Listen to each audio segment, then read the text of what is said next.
Please please please please లోగా అక్కడే ఉందన్నా ప్లీజ్ ప్లీజ్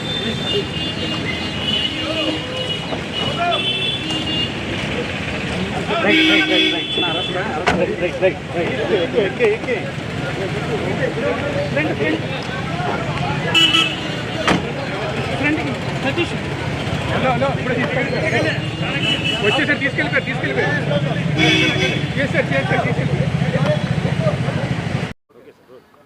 దళిత యువకుడు వీధి సుబ్రహ్మణ్యాన్ని అతి కిరాతకంగా హత్య చేసి డోర్ డెలివరీ చేశారనే నేరాపణ మీద అనంతబాబు అతని భార్య లక్ష్మీదుర్గ గారు విచారణ ఎదుర్కొంటూ ఉన్నారు.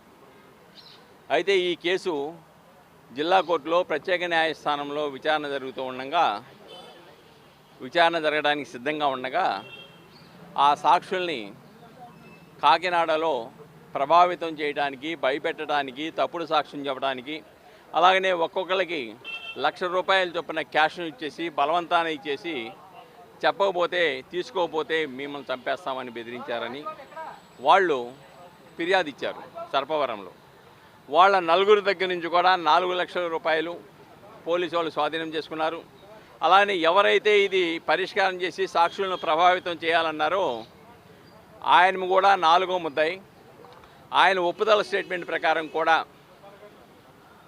ఆయనకు కూడా ₹1,00,000 ఇస్తామని 25,000 ఇచ్చారు. ఆ 25,000 కూడా ఒప్పుదల స్టేట్మెంట్ ప్రకారం 25,000 కూడా స్వాధీనం చేసుకున్నారు.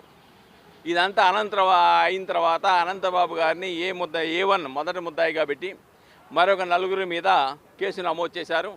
ఆ కేసు నమోదు చేసి దాని మీద అరెస్ట్ చేయడానికి వెళ్తే ఆయన పారిపోయాడు.